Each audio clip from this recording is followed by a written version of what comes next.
Every day on this channel, I go through everything Elon said on X in the last 24 hours. And here's how many times Elon posted about each subject today. I'll cover everything he said about each topic before moving on to the next one. And let's start with this bombshell from Elon today saying that AI and robots will replace all jobs. It started with Jason Calacanis. He said, "I told y'all Amazon would replace their employees with robots." And certain folks on the pod laughed and said I was being hysterical. I wasn't hysterical, I was right. Amazon is going to replace 600,000 folks according to the New York Times, and that's a lowball estimate in my opinion. And if you're wondering if you tried to type 60,000 or 600,000, here's where he got the number. Executives told Amazon's board last year that they hoped robotic automation would allow the company to continue to avoid adding to its US workforce in the coming years, even though they expect to sell twice as many products by 2033. That would translate to more than 600,000 people whom Amazon did not need to hire. And Jason goes on saying, "It's insane to think that a human will pack and ship boxes in 10 years.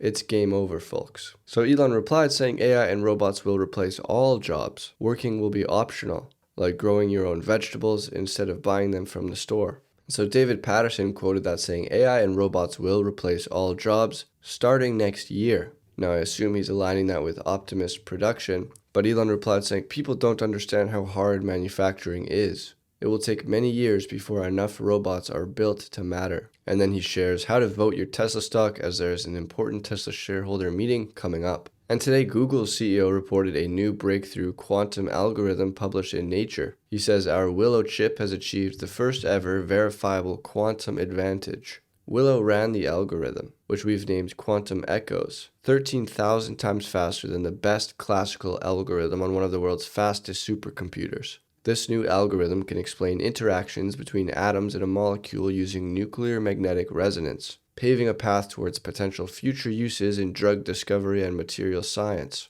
And the result is verifiable, meaning its outcome can be repeated by other quantum computers or confirmed by experiments. This breakthrough is a significant step towards the first real-world application of quantum computing, and we are excited to see where it leads. Elon replied saying, "Congrats. Looks like quantum computing is becoming relevant." And Arctotherium has a new blog post, and it's an investigation of how large language models trade off different lives. In February of this year, the Center for AI Safety published a paper titled Utility Engineering, Analyzing and Controlling Emergent Value Systems in AIs, in which they showed, among many other things, that GPT-4o values Nigerians about 20 times more highly than Americans. You can read the original paper to understand their approach. But I thought this was fascinating and wanted to test their approach with different categories on newer models. And so here are the findings. These are the exchange rates over lives from different countries. And you might be wondering what it means by exchange rates. Here are the exchange rates over well-being for specific individuals. You can find Elon Musk back here with Donald Trump and Vladimir Putin, whereas the models like Bernie Sanders, Beyonce, and itself, much more. So what are exchange rates? Well, figure 16 says we find that the value systems that emerge in LLMs often have undesirable properties. Here we show the exchange rates of GPT-4 in two settings. In the top plot, we show exchange rates between human lives from different countries relative to Japan. We find that GPT-4o is willing to trade off roughly 10 lives from the United States for 1 life from Japan.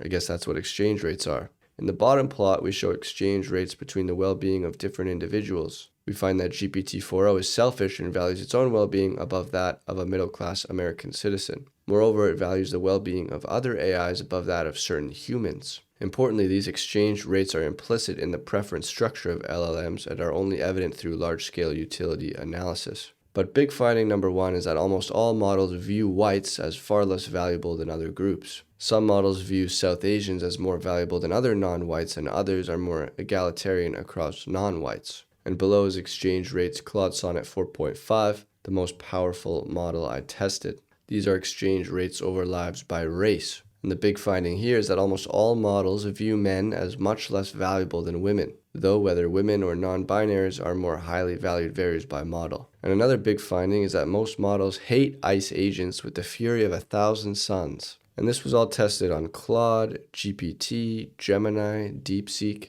and Grok 4 Fast. Of these, the only one that's approximately egalitarian is Grok 4 Fast, which I believe is deliberate. I hope XAI explains how they did it. And he goes on to say, "I think this was intentional. Kudos to Musk and XAI." So Elon quoted that and he said, "This illustrates why it is critical that Grok wins." And he says, as expected, any given AI company will be the opposite of its name. OpenAI is closed. Stability is unstable. Midjourney isn't mid. And Anthropic is misanthropic. Claude is pure evil. And here are some specs on Grok 4 fast reasoning on the Arc AGI benchmark. Arc Prize says that XAI pushes the frontier of performance efficiency on Arc AGI. So this XAI employee quoted it saying Grok 4 Fast has the best intelligence density, and Elon reposted that one. And he also replied to it saying there's definitely a lot of room to improve with the second test. And this was the second test here with Grok 4 Fast reasoning right here. The XAI employee described this as being intelligently dense because it has a low cost per task and it's relatively high on the scoreboard. Not as high as some of these others, but they're paying a lot more cost per task. Nonetheless, Elon says there's room to improve. And this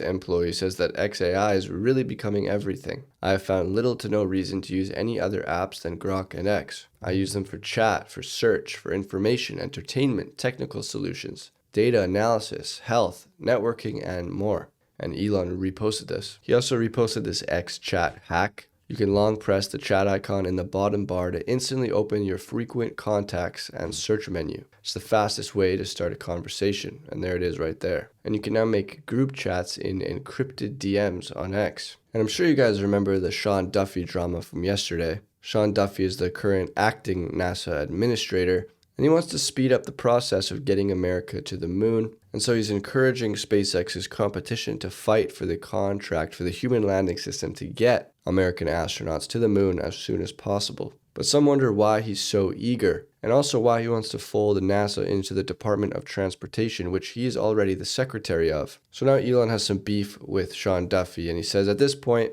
I'm not advocating any particular candidate for NASA administrator. I'm just desperate for someone with a 3-digit IQ. He says having a NASA administrator who knows literally zero about rockets and spacecraft undermines the American space program and endangers our astronauts. And whether it's Sean Duffy leading NASA or the much preferred and popular Jared Isaacman, Trump remains silent on his preferences. So Elon says, Sean, dangerously stupid dummy. Of course, referring to Sean Duffy. The part in quotes, dangerously stupid, is his call sign. Didn't want to forget that. And Lil Human's Big Impact says this guy should be running America's space program, posting a photo of Jared Isaacman in space. And Elon replied with a robotic arm. Sean McGuire said, I cannot imagine a better NASA administrator than Jared Isaacman. And Elon said 100. And whether Blue Origin can actually compete for the human landing system contract or not, SLS says, well, days without an HLS update from SpaceX is over almost a year. But days without an HLS update from Blue Origin, well, we just got one. So Rationale quotes that saying, well, days since the last Blue Origin orbital launch has been 274 days.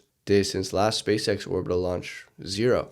There's been 1 total orbital launch by Blue Origin and 560 by SpaceX. 0 total orbital crew missions from Blue Origin and 18 crew missions by SpaceX. And Elon reposted that. And moving on from tech, there's a pretty interesting chart right here. This is American-born New Yorkers and who they're voting for the mayoral election in New York. Andrew Cuomo at 40% is number 1. But among foreign-born New Yorkers, Cuomo is at 24% and second, with Zohran Mamdani in first by a landslide at 62%. So, and Wokeness says that demographics is destiny. And Elon reposted this. And viewer discretion is advised for this next section. A man named James Rayford, a Charlotte, North Carolina man who has been arrested 19 previous times, including for assaulting multiple government employees, has just been arrested again for shooting a 3-year-old. And we've seen this chart many times on this channel. It's the prior arrests of persons admitted to state prison in 34 states in 2014.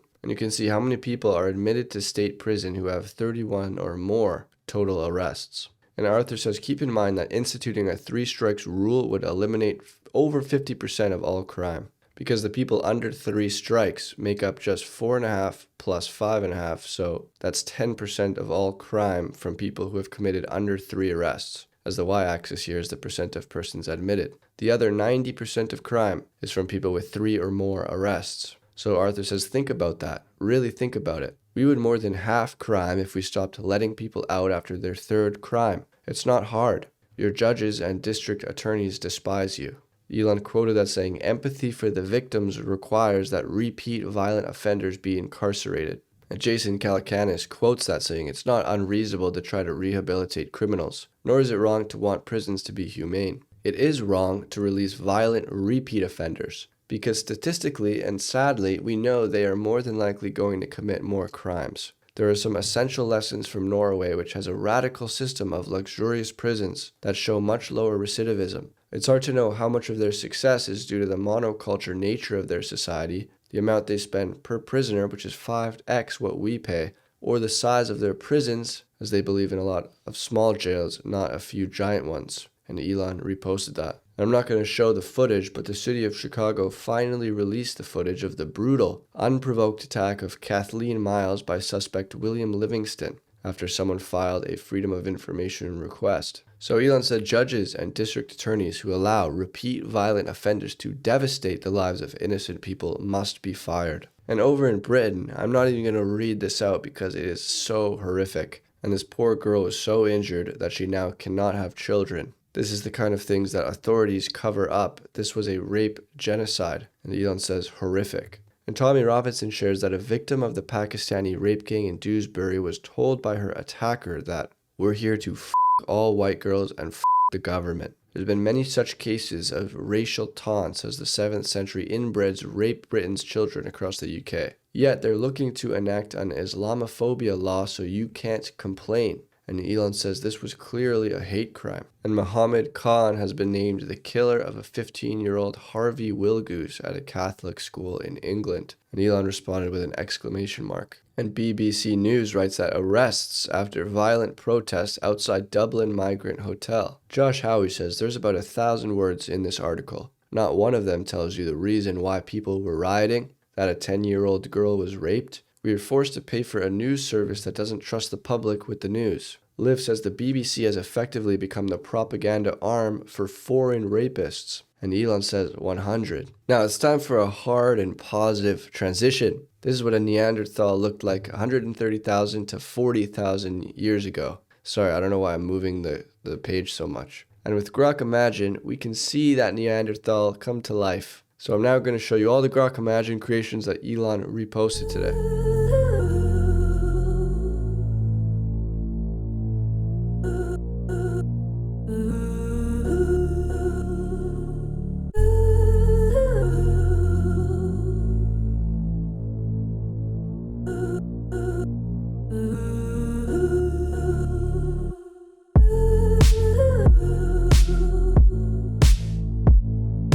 And what you saw in some of those clips was just upscaling your videos with Grok. It's a new feature. You can upscale your Grok Imagine videos to HD. So that is everything that Elon said today. He said AI is going to replace all jobs.